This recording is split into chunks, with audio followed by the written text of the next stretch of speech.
आदि संकल्प विकल्प, इसके वेग को सह जाओ।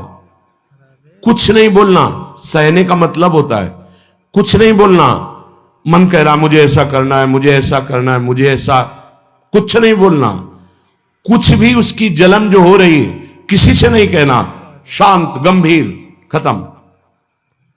पर उपासक क्या करता है, जो कच्चा उपासक है, नहीं नहीं अब मेरे मन में आ रही, मेरे मन में जलन हो रही, मुझे ऐसा करना है, मुझे ऐसा नहीं। शांत, न बोलना है जो मन में आ रहा है, ना उसकी जलन पर ध्यान देना है, अपने मंत्र नाम उपासना कर्तव्य में लगे रहो, शांत हो जाएगा। इसके शांत करने की युक्ति है, इसे मतलब मत रखो।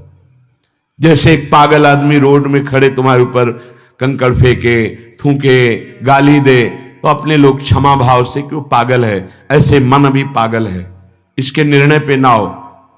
ये क्षण क्षण में बदल, इसको भजन से मतलब नहीं है, इसको क्षण क्षण में नवीन नवीन प्रपंच चाहिए। ये मनसा वेगम, मनोवेगम, इसका स्वरूप यही है, यही बंधन और मोक्ष का कारण है। ये क्षण क्षण में प्रपंच चाहता है। 5 ज्ञानेंद्रियों के द्वारा ये जाल रचा करता है जीव को फंसाने का। जहां हो, जैसी परिस्थिति में हो, बहुत अच्छी परिस्थिति भगवान ने दी, उसी परिस्थिति में भजन कर ले जाओ। परिस्थिति बदलने की जरूरत नहीं है, भजन करने की जरूरत है। भजन कर ले गए तो स्थिति बदल जाएगी, परिस्थिति नहीं। परिस्थितियां कहीं भी अनुकूल नहीं होती, स्थिति अनुकूल बनाई जाती। भजन के द्वारा स्थिति, जीवन में कभी कोई परिस्थिति ही ऐसी नहीं रही जिसमें भजन किया जा सके। जीवन में पूरे, अगर पूरे जीवन के तारतम्य को देखते हैं तो एक कष्ट की वेदी पर स्वाहा ही स्वाहा होता रहा है। जीवन की आहुति केवल कष्ट पर, और आज भी कष्ट ही कष्ट। फिर आप सोचोगे सुख किसे कहते हैं? ऐसे कांटों वाले पेड़ पर ऐसा सुगंधित फूल खिलता है कि जिससे परमात्मा मुग्ध हो जाता है।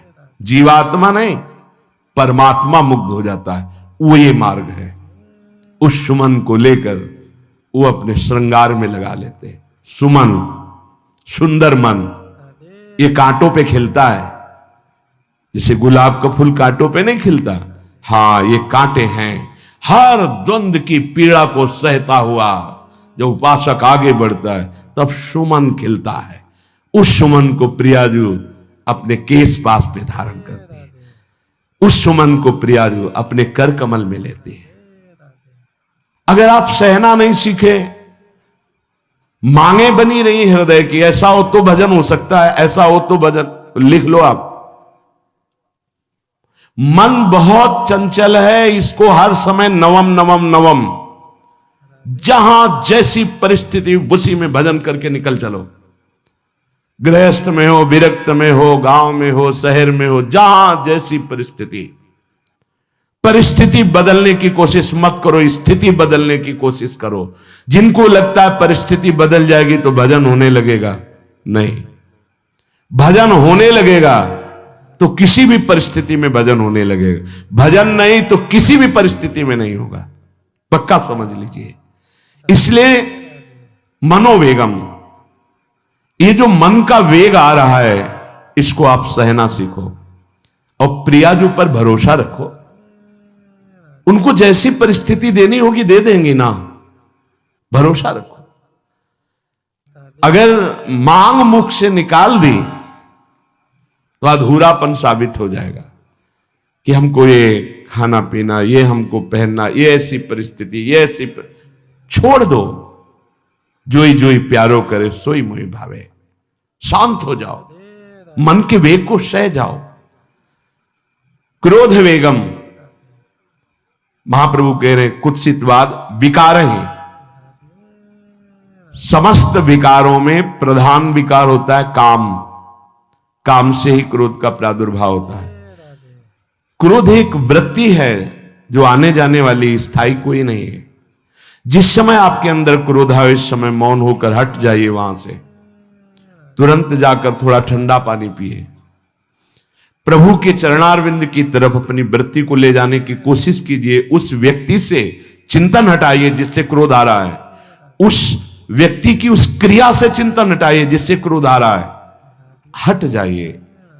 ये क्रोध का वेग अगर आता रहा तो भजन करने पर भी अनुभव नहीं हो पाएगा। एक बार अच्छे से क्रोध आ जाए, अंदर हृदय जल जाए, तो 1 महीने भजन के प्रभाव को रोक देता है पूज्य बाबा के उसमें। फिर आप अगर 12 बार साल में आ गया तो क्या अनुभव में आ गया। इसीलिए 20-20, 50-50 वर्ष हो रहे हैं, कुछ अनुभव में नहीं आ रहा। बहुत सावधान। क्रोध हमारा नाश करता है, किसी और का नहीं। हमारे भजन का, हमारे हृदय के आनंद का, हमारी वृत्ति का बड़ा हल्का स्वरूप हो जाता है क्रोधी पुरुष का। इसलिए क्रोध को सहना है, उसके वेग को सहना है। वाणी के वेग, मन के वेग और क्रोध के। अगर क्रोध के वेग को सह गए तो अगला हिंसा का वेग, वो अपने आप सह जाओगे, क्योंकि क्रोध से ही हिंसा होती है। हिंसा का वेग, वाणी के द्वारा बहुत हिंसा होती है। ऐसे कठोर वचन बोल दिए जाते हैं जो हृदय को चुभते रहते हैं।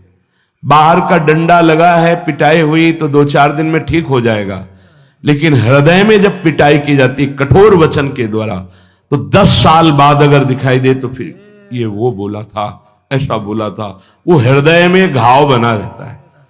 वाणी का हिंसात्मक स्वरूप प्रायः क्रोधी जनों में ही पाया जाता है।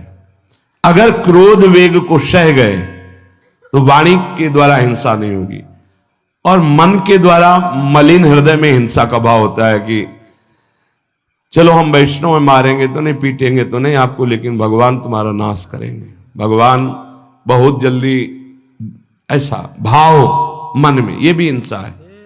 शरीर के द्वारा तो ना वाणी के द्वारा, ना मन के द्वारा, ना शरीर के द्वारा। क्यों? उसके हृदय में भगवान बैठे हैं, हमको उनको रिझाना है, हमें निर्दोष होकर भगवत प्राप्ति करनी है। ये हजारों दोषों की पंक्तियां यहां हैं। कोई कह दे हम निर्दोष हैं, हमें लगता है कि यही सबसे बड़ा दोष है। नहीं तो अंदर देखा जाए ना तो क्रम क्रम से धीरे धीरे निर्दोष हुआ जा रहा है प्रभु की कृपा से। कोई जन्म से निर्दोष नहीं होता, वो तो अवतार होते हैं भगवान के।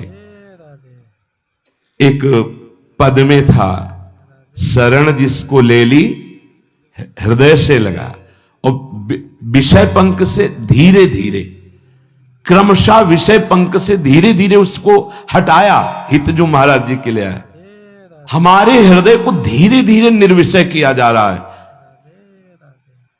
और सहत सहत बाढ़े भगत ग्रहतन गुरु हितगार, इन दोनों का मिलान कर धीरे धीरे सहाते सहाते हमें निर्विषय किया जा रहा है। आचार्य चरण, इष्ट देव, गुरुदेव कर रहे, हमको राजी रहना है। जैसी परिस्थिति है, जैसी भी हमें गुरुदेव रख रहे हैं, इष्ट देव रख रहे हैं, हमें राजी रहना है। इससे क्या होगा कि हमारे अंदर क्रोध नहीं आएगा, गुस्सा नहीं आएगा। नहीं, ये इतना बेईमान मन है कि इष्ट देव पे भी गुस्सा कर सकता है, ये आचार्य पे भी गुस्सा कर सकता है, ये परम कृपालु गुरुदेव पर भी गुस्सा कर सकता है। क्रोध वेग सह गए तो वाणी और मन और शरीर के द्वारा जो हिंसा का वेग है उससे बच जाएंगे। फिर कह रहे हैं उदर वेगम, उदर वेग भूख।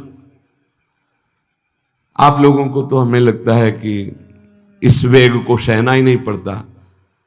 ये जो विरक्त गंगा किनारे घूमने वाले हैं, इनको ज्यादा इस वेग को सहना पड़ता था, क्योंकि प्रायः कभी ऐसे शाम के समय पहुंचना होता, जब आप गंगा किनारे नहीं रुक सकते तो आश्रम, अब वहां पूछ लिया तो पूछ लिया, नहीं पूछ लिया तो राधे श्याम पढ़े।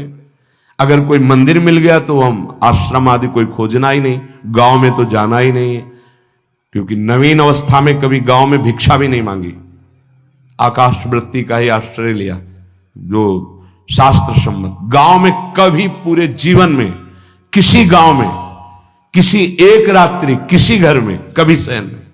गांव के किनारे मंदिर मिला या कोई आश्रम संत जनों का, वहां भूख के वेग को जो सह जाए तो भजन में बहुत रुचि हो जाती, क्योंकि भजन से चित्त हटेगा तो भूख व्याकुल करेगी, और उसकी व्याकुलता से बचना है तो भजन में लगना पड़ेगा।